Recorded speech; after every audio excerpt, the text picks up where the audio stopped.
बहुत सारा cases exactly engine casing blast होने का बहुत सारा केसेस आ रहा है सर। रिलायंस इस चीज को अभी तक कोट नहीं कर पा रहा है या फिर दोस्तों कैसे आप लोग, मेरा नाम अनीस और आप सभी को नमस्कार हमारे चैनल की तरफ से। ये देखिए आज मेरे साथ है नीलेश जी। नीलेश जी एक बार हाई कर दीजिए। हाय। और मैं ये बता दूं दोस्तों कि नीलेश जी इस बाइक को 1 साल से ऑन कर रहे हैं, तो इनसे आज हम जानने वाले हैं कि इस बाइक की क्या खासियत है, क्या खराबी है, क्या अच्छा है, ये सारा कुछ इस वीडियो में जानने वाले हैं। जैसे कि आप लोग देख पा रहे हैं कि ये एप्रिलिया RS457 है। इसका मैं पूरा एक बार आपको वॉक अराउंड दे देता हूँ। ये देखिए काफी किलर लुक है इस बाइक की। आप लोगों को कैसी लगती है बाइक और ये कलर कमेंट करके जरूर बताइएगा। खास करके कलर के बारे में जरूर कमेंट करिए कि कलर आपको कैसी लग रही है। ओके, तो अब मैं आपको इसका बताने वाला हूँ कि ये कितनी चल गई है, कितना इसका माइलेज है, क्या इसका प्रोज है, क्या इसका कॉन्स है, क्या खराबी है, क्या अच्छाई है। तो 2025 में आपको लेना चाहिए कि नहीं लेना चाहिए।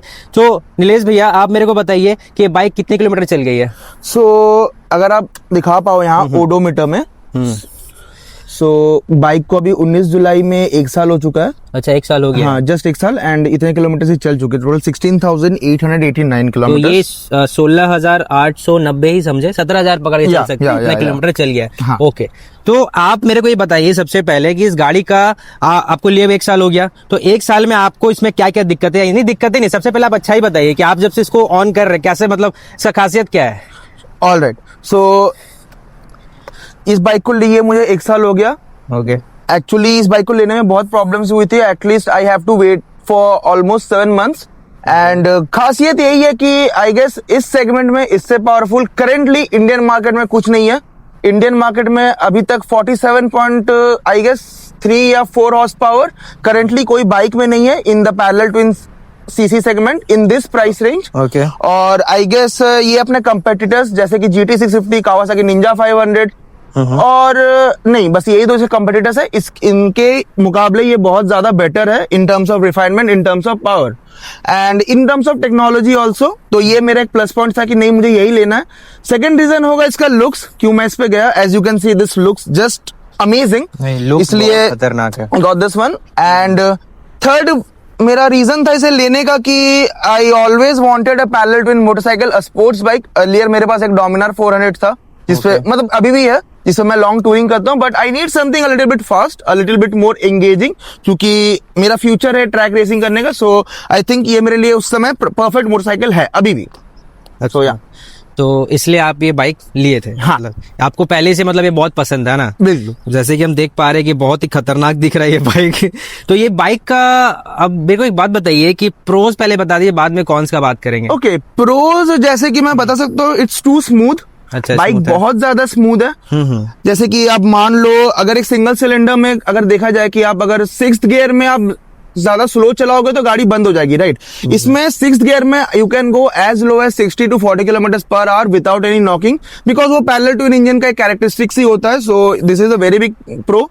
Second pro can be said that performance, obviously performance इसका एक बहुत बड़ा प्लस पॉइंट है, बिकॉज इस कैटेगरी में इससे ज्यादा परफॉर्मेंस कोई बना नहीं रहा है।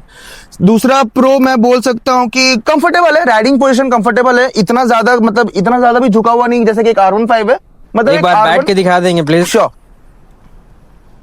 सो जैसे कि आप देख सकते हैं राइडिंग ट्रायंगल जो है, it's almost upright, not that much committed, but yeah it's good for track racing and all. जैसे कि R15 और ज्यादा नीचे होती है, ये थोड़ा ज्यादा और ऊपर है।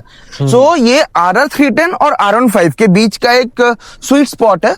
सो या इट्स मैं ऐसे लंबा भी चला चुका हूँ, तो लंबा में भी इतना अनकंफर्टेबल अभी तक नहीं हुआ है लॉन्ग राइड्स में एंड ऑल। कितना लंबा चला चुके हैं अभी तक? मैं अभी तक इसे एक्चुअली ये गाड़ी मैं भुवनेश्वर से लेकर आया था, तो डे 1 में ही इट वाज अराउंड 400-500 किलोमीटर और डे 2 में सर्विस था। सो और अभी मैं कलकत्ता अप डाउन इसी में करता हूँ। So I haven't face any issues till now, but yeah अच्छी बाइक ये सही है। ठीक है, तो चलिए अब कॉन्स पे आते हैं इसका।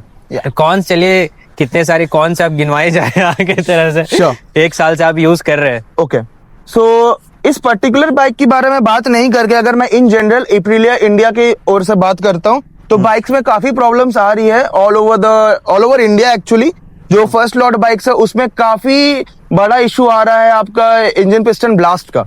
अच्छा, एग्जैक्टली, इंजन पिस्टन ब्लास्ट का बहुत सारा cases. Exactly, engine casing blast होने का बहुत सारा केसेस आ रहा है। वेरिएबल रीजंस है, एप्रिलिया इंडस्ट्रीज को अभी तक कोट नहीं कर पा रहा है, या फिर कोट उन्होंने कोट किया है बट जैसे कि अभी इस करंट बाइक में अभी जो इशू है, अभी जैसे इसका 4th सर्विस होने वाला है, तो इसमें एक चेन टेंशनर का इशू आ रहा है, जो कि अब ऑब्वियसली कंपनी में रिकॉल का ऑप्शन आ गया है, तो ये free of cost company change कर देगी आपको। अपार्ट फ्रॉम दैट, अभी जो बाइक्स ले रहे हैं फर्स्ट लॉट को छोड़ के, अभी जो करंट एप्रिलिया की बाइक्स आ रही है, अगर आप जैसे जैसे अनीश ने बोला 2025 में, राइट, तो आई थिंक 2025 लॉट में ऐसा कोई इशू नहीं है, बट हाँ जो पहले की बाइक्स है उसमें इश्यूज है, जैसे कि इंजन ओवर हीटिंग का इशू है, इंजन पिस्टन ब्लास्ट का इशू है, जैसे ये चेन टेंशनर का इशू है, और थोड़ा बहुत आप देखा जाएगा तो क्वालिटी में भी इश्यूज है। अगर आप थोड़ा सा सामने आओगे तो मैं आपको दिखा सकता हूँ कि आप देख पा रहे हो यहाँ पे कलर छूट रहा है, राइट। अच्छा, यहाँ पे मैं अपना टेल बैग बांधता हूँ, एज आई सेड कि मैं लॉन्ग राइड्स करता हूँ, तो टेल बैग से घस घस के यहाँ पे ये पेंट घस रहा है, तो ये थोड़ा सा क्वालिटी इशू मैं बोल सकता हूँ कि हाँ थोड़ा बहुत क्वालिटी इशूज में है। अच्छा, दैट्स इट। सो आपको ये जो प्रॉब्लम बताए आप, जो पिस्टन ब्लास्ट हो रहा, तो ये आपको फेस करने को मिला क्या अभी तक? ऐसा नहीं, ऐसे अभी तक कुछ तो नहीं है ना? अभी तक टचवुड कुछ नहीं हुआ है। अच्छा अच्छा, तो बाकी इसका जो चैन स्पॉकेट है उसका कुछ प्रॉब्लम? चेन स्प्रॉकेट ना ऐसा कोई प्रॉब्लम नहीं है, आई डोंट थिंक सो। अभी तक कोई प्रॉब्लम अगर नहीं आया तो आगे भी चल के कोई प्रॉब्लम आना नहीं चाहिए, बिकॉज जितने भी प्रॉब्लम्स आए हैं अभी तक एप्रिलिया की बाइक्स में, दे ऑर वेल अबाउट 9,000 किलोमीटर्स के अंदर अंदर ओडो में वो प्रॉब्लम्स आए हैं। अच्छा, तो मेरा आई थिंक मेरा जैसा 16,000 समथिंग चल गया एंड टिल नाउ ऐसा कोई प्रॉब्लम नहीं आया, तो आई डोंट थिंक सो कि नहीं आना चाहिए। Touch wood, I am not coating on that. चलिए अब सबसे जरूरी बात करते हैं इस बाइक के बारे में कि इसमें आपको माइलेज कितना मिलता है। ओके, सो माइलेज की अगर बात की जाए, अगर मान लीजिए मैं एक हाईवे में हूँ, if I am riding at a speed of almost 100 to 120 kilometres उसके बीच में, then this bike will easily give you 28 to 30 kilometres per litre. 30 भी दे सकता है, 30 इट कैन ऑल्सो गिव 30 बहुत मतलब कम इंस्टेंसेस 30 मिल जाता है इतना सीसी? हाँ, अगर आप उसे सेंसिबल और धीरे चलाओ। अच्छा, लाइक अगर एकदम 100 पे ही चला रहे हो आप, 100 के ऊपर नहीं जा रहे हो, तो आई गेस आपको 30 ऑलमोस्ट मिल जाता है। मुझे भी इंडिकेट हुआ था मीटर में। भैया ये बाइक 100 से नीचे चलेगा? सॉरी, बाइक 100 से नीचे चलेगा? एग्जैक्टली। हाँ, अब जैसे सिटी माइलेज की मैं बात करूं तो आई एम गेटिंग कोलकाता में अराउंड 19 to 22 के बीच में। अच्छा, एक बार मीटर में दिखाएंगे क्या? श्योर। जैसे कि एप्रिलिया का लोगो आ जाता है, आप लोग देख सकते हो जैसे इग्निशन ऑन करते हैं। सो जैसे ये ट्रिप का है, जैसे टोटल जो 3,356 किलोमीटर है, इस दौरान मेरे को 21 का माइलेज मिला है, and this is the top speed that the bike has achieved till now. और ये 2 ट्रिप मीटर्स है। टॉप एंड कितना ले गए अभी तक आप? यही है 194। ओ भाई साहब, कैन गो अप टू 200, मगर रास्ते नहीं है, so and please ride sensible, so I won't recommend this. Bike company कितना क्लेम करती है, कितना जाता है ये? 200, लेकिन आप 194 लेकर गए, मतलब आप जब टॉप एंड पे लेके गए तो कुछ वोबल इशू ऐसा कुछ नहीं? नथिंग। एक्चुअली एप्रिलिया का यही एक बहुत ही प्लस पॉइंट है कि this bike is very very stable at high speeds. मतलब एक proper track tool, a proper race track weapon है ये, and it's very good on highways, to be very honest. Okay, so आपको इसमें breaking कैसा है? सबसे जरूरी सेफ्टी जैसे कि हो गया। श्योर। जैसे कि ब्रेकिंग मैं बताता हूँ, जैसे कि एप्रिलिया में बहुत ज्यादा अगर आप नेट में भी सर्च करोगे तो ब्रेक इश्यूज का प्रॉब्लम है, जैसे कि ब्रेक फेड। जैसे कि अगर ट्रैक रेसिंग कर रहे हैं तो जैसे बहुत क्विक अगर हम लोग ब्रेक्स मार रहे हैं तो ब्रेक फेड हो रहा है, मतलब ये जो लीवर है वो बहुत क्लोज आ जाता है, ब्रेक फेड उसको बोलते हैं। अच्छा। अभी तक एज सच मेरे को ब्रेक फेड का इशू नहीं है पर्टिकुलर इस बाइक पे। ब्रेक पैड्स चेंज हो चुके हैं, इसके ब्रेक पैड्स ब्रेम्बो सिंटर्ड के आते हैं, तो अभी तक एज सच मेरे को ब्रेक फेडिंग का इशू नहीं आया। But if you are asking about in general Aprilia bikes, then हाँ, उसमें बहुत बाइक्स में ब्रेक फेड का इशू आया हुआ है। अच्छा, और जैसे कि मैं देख पा रहा हूँ यहाँ पे कि आप जो है यहाँ पीछे सीट नहीं लगा करके, या कंपनी से ऐसा आता है या फिर आप खुद से ये लगा के रखे हैं? तो इसमें फुटपैक्स आते हैं, फुटपैक्स मैंने खोले हुए हैं, यहाँ पे फुटपैक्स लगते हैं। अच्छा, और ये जो काउल है ये आफ्टर मार्केट है, इसमें सीट भी आता है, मतलब मैंने सीट खोल के इसमें अभी ये काउल लगाया हुआ है, ये एप्रिलिया इंडिया का ओरिजिनल है। अच्छा, मतलब आपने हटा दिया है वो ना? हाँ, चलिए सही है।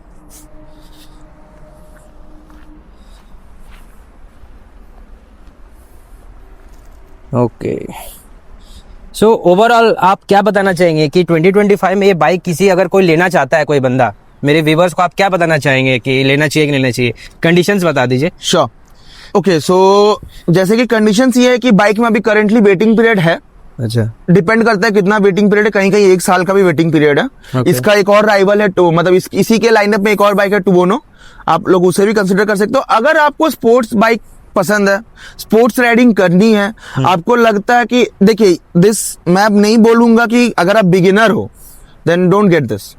If you are a beginner rider, अगर आपकी ये पहली मोटरसाइकिल है देन आई वुड सजेस्ट कि आप इसको ना देख के थोड़ा सा लोअर सीसी सेगमेंट में जाओ, बिकॉज ये बाइक थोड़ा सा फ्रूगल है। This bike is a little bit frugal, थोड़ी सी ये इसमें मतलब है, उसमें एक स्केरी फैक्टर है। And if you have the budget तो I would say definitely go for this, क्योंकि इस बजट में इससे अच्छा फिलहाल करेंटली इंडियन मार्केट में कुछ नहीं है।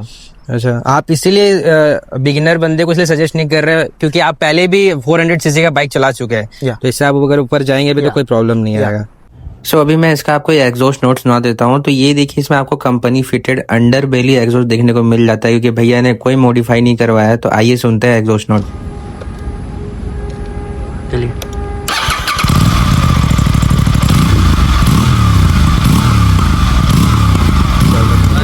ओके, सो मतलब ओवरऑल आप कहना चाहते हैं कि आप ले सकते हैं, कोई दिक्कत नहीं Yeah, है, yeah, बजट not an वगैरह issue. सारा चीज है। ओके, तो गाइज मैं आपको एक बात बताना चाहता हूँ, जैसे कि हमारे नीलेश भैया है, इनका एक चैनल है इंस्टाग्राम में राइडिंग फैल्कॉन्स नाम से, और एक मेरा मिस्टर मेरा खुद का इंस्टाग्राम है। मेरा खुद का इंस्टाग्राम। अच्छा, हाँ, मतलब उनका खुद का इंस्टाग्राम है, सॉरी मतलब आप एक्चुअली 2 आईडी ऑपरेट करते हो ना, कि 3? हाँ, राइडिंग फैल्कन्स हमारा जो ग्रुप है जो जमशेदपुर में रह के ऑपरेट करता है, अच्छा। It is a close group. Earlier it used to be an open group, but अभी क्लोज ग्रुप है for some few reasons. And मैं खुद भी सोलो राइड्स करता हूँ, मेनली ग्रुप राइड्स भी ऑर्गेनाइज करवाता हूँ। तो अगर कोई आना चाहे तो please you guys can join. एकदम आइए आप लोग, क्योंकि बहुत सारी, मैं भी गया उनके साथ में, बहुत सारी सुपर बाइक्स आती है इनके ब्लॉग में। सुपर बाइक तो है भैया, R1 उतना हैवी बाइक देखा जाए तो है कि नहीं, BMW 1000 सीसी ये सब भी लेके आते हैं, तो जरूर इनको फॉलो करिएगा। क्या नाम है एक बार बता दीजिए? राइडिंग फैल्कन्स मेरे ग्रुप का नाम है, and my Instagram ID would be mister wanderlust 46। Okay, ठीक है, तो मैं इनका जो है आईडी आपको डिस्क्रिप्शन में मेंशन कर दूं। ओके, थैंक यू नीलेश भैया, बहुत बहुत धन्यवाद। Thank you.